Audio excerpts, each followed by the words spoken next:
ഭർത്താവ് ഭുവനേഷുമൊത്തുള്ള രസകരമായ അനുഭവങ്ങളും വിവാഹ ചടങ്ങുകളുടെ വിവരങ്ങളുമാണ് അനുമോൾ തന്റെ യൂട്യൂബ് ചാനലിൽ പങ്കുവച്ച വീഡിയോയിലൂടെ തുറന്നു പറഞ്ഞത്.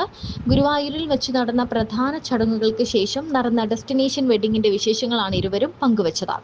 കുടുംബാംഗങ്ങളും അടുത്ത സുഹൃത്തുക്കളും അടക്കം 100ഓളം പേർ മാത്രമാണ് ചടങ്ങിൽ പങ്കെടുത്തത്. മറ്റുള്ളവർക്കായി ഒരു വലിയ റിസപ്ഷനും ഒരുക്കിയിരുന്നു. വിവാഹത്തിനായുള്ള വസ്ത്രങ്ങളും ഔട്ട്ഫിറ്റുകളും തിരഞ്ഞെടുക്കുന്നതിൽ പൂർണ്ണ സ്വാതന്ത്ര്യവും ചുമതലയും അനുമോൾക്ക് തന്നെയായിരുന്നു. അളവുകൾ മാത്രം നൽകിയ ഭുവനേഷിനായി എല്ലാ വസ്ത്രങ്ങളും സർപ്രൈസായി അനുമോൾ തന്നെയാണ് പ്ലാൻ ചെയ്തത്. തനിക്കായി ഒരുക്കിയ കോസ്റ്റ്യൂമുകളും ഡിസൈനുകളും ഏറെ ഇഷ്ടപ്പെട്ടതായി ഭുവനേഷും വ്യക്തമാക്കി. വിവാഹം കഴിഞ്ഞ സന്തോഷത്തോടെ ഭുവന്റെ അരികിൽ ഇരിക്കുന്ന അനുവിന്റെ വീഡിയോയും പിന്നെ അനുവിനൊപ്പമുള്ള ഒരു ചിത്രവുമൊക്കെ ഭുവൻ പങ്കുവച്ചിരുന്നു. സ്വന്തം സോഷ്യൽ മീഡിയയിൽ അനുവിനെ ഉൾപ്പെടുത്തിക്കൊണ്ട് ഭുവൻ അപ്ഡേഷൻസ് എല്ലാം തുടങ്ങിക്കഴിഞ്ഞു.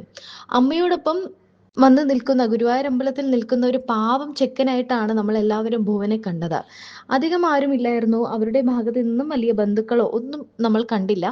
വളരെ കുറച്ച് ബന്ധുക്കൾ മാത്രമേ ഭുവന്റെ ഭാഗത്ത് നിന്നും വന്നിട്ടുണ്ടായിരുന്നുള്ളൂ. ഭുവനെക്കുറിച്ചും അനുവിനെക്കുറിച്ചും വലിയ ചർച്ചകളാണ് നടന്നത്. ശരിക്കും ഭുവനാണ് വരൻ എന്നറിഞ്ഞതോടെ ഈ വീഡിയോയൊക്കെ വന്നതോടെ ഇതാരാണ് ഈ പയ്യൻ, ഈ ചുള്ളൻ ചെറുക്കൻ ആരാണ്, നമ്മൾ ആരും ഇതുവരെ കണ്ടിട്ടില്ലല്ലോ എന്നാണ് എല്ലാവരും ചോദിച്ചത്. ശരിക്കും പറഞ്ഞാൽ ഭുവനെക്കുറിച്ചുള്ള കൂടുതൽ വിവരങ്ങളൊന്നും തന്നെ അനുവും പുറത്തുവിട്ടില്ല. ഭുവൻ നടനാണ്. കോമഡി കുക്കിംഗ് എന്ന് പറയുന്ന തമിഴിൽ ഒരു പരിപാടിയിൽ അനു മുന്ന് പങ്കെടുത്തിട്ടുണ്ട്. ആ പരിപാടിയിൽ വെച്ചിട്ടാണ് ഇവർ പരിചയപ്പെടുന്നതൊക്കെയാണ് പുറത്തു വരുന്ന റിപ്പോർട്ടുകൾ. തന്റെ അച്ഛനെ പറ്റി പലപ്പോഴും കണ്ണ് നിറഞ്ഞ് ഏറെ വേദനയോട് പറഞ്ഞിട്ടുള്ള ആളാണ് അനുമോൾ. ഒരു സമയത്ത് ഒരുപാട് കഷ്ടപ്പെട്ടിട്ടുള്ള ആളാണ് ഞങ്ങളുടെ അച്ഛൻ. എന്നാൽ ആ കഷ്ടപ്പാടിനിടയിലും ഞങ്ങൾക്ക് വേണ്ടതിനൊന്നും കുറവ് വന്നിട്ടില്ല. ആ കഷ്ടപ്പാട് കണ്ട് വളർന്നത് കൊണ്ട് തന്നെ എൻ്റെ 13ാമത്തെ വയസ്സിൽ ഞാൻ തീരുമാനിച്ചതാണ്, ഞാൻ കാരണം അച്ഛനും അമ്മയും വിഷമിക്കാൻ പാടില്ല എന്ന്. ഞങ്ങൾക്ക് വേണ്ടി കഷ്ടപ്പെടാനും പാടില്ല. താൻ ഇന്ന് കാണുന്ന നിലയിലേക്ക് എത്താൻ കാരണം അതുതന്നെയാണ്. അമ്മയെക്കുറിച്ച് പറയുമ്പോൾ തന്നെ മനസ്സിലൊരു നെടുവീർപ്പ് വരും. മറ്റാരെങ്കിലും അവരുടെ അമ്മയെക്കുറിച്ച് പറയുമ്പോൾ തന്നെ ഞാൻ എൻ്റെ അമ്മയെക്കുറിച്ച് ആലോചിക്കുകയും ഒരു നെടുവീർപ്പ് വരികയും ചെയ്യും. അമ്മ എന്ന് കേൾക്കുമ്പോൾ എനിക്ക് സന്തോഷവും വരും, സങ്കടവും വരും. എൻ്റെ ഏറ്റവും വലിയ ഭാഗ്യം കുറെ കാശുണ്ടാക്കാനായതും അറിയപ്പെടുന്നതും ഒന്നുമല്ല, ഈ അച്ഛൻ്റെയും അമ്മയുടെയും മകളായി ജനിക്കാൻ കഴിഞ്ഞു എന്നതാണ്. എവിടെ പോയാലും നീ കഴിച്ചോ, നീ ഓക്കെ ആണോ എന്ന് ചോദിക്കുന്ന രണ്ടേ രണ്ട് ആൾ മാത്രമേ ലോകത്തുള്ളൂ, അത് അച്ഛനും അമ്മയുമാണ്.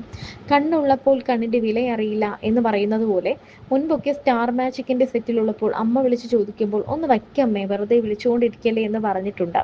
അതൊക്കെ ആലോചിക്കുമ്പോൾ ഇപ്പോൾ വിഷമം തോന്നും. ഇപ്പോൾ ഞാൻ സുഹൃത്തുക്കളോടൊക്കെ പറയും അങ്ങനെയൊന്നും പറയരുതേ എന്ന്. ബിഗ് ബോസിനകത്ത് വെച്ച് തൻ്റെ അമ്മയെ ഒരുപാട് മിസ് ചെയ്തിരുന്നു. അമ്മയുടെ ശബ്ദം ഒന്ന് കേൾക്കാൻ വരെ ആഗ്രഹിച്ചിരുന്നു എന്നും അനുമോൾ പറയുന്നു.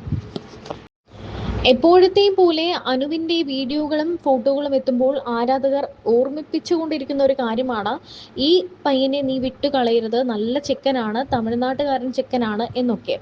33 വയസ്സുണ്ട് അനുവിന് എന്നാണ് സോഷ്യൽ മീഡിയയിലൂടെ അറിയാൻ സാധിക്കുന്നത്. ഈ പ്രായത്തിൽ അനുവിന് ഏറ്റവും നല്ല വരനെ തന്നെയാണ് കിട്ടിയത് എന്നും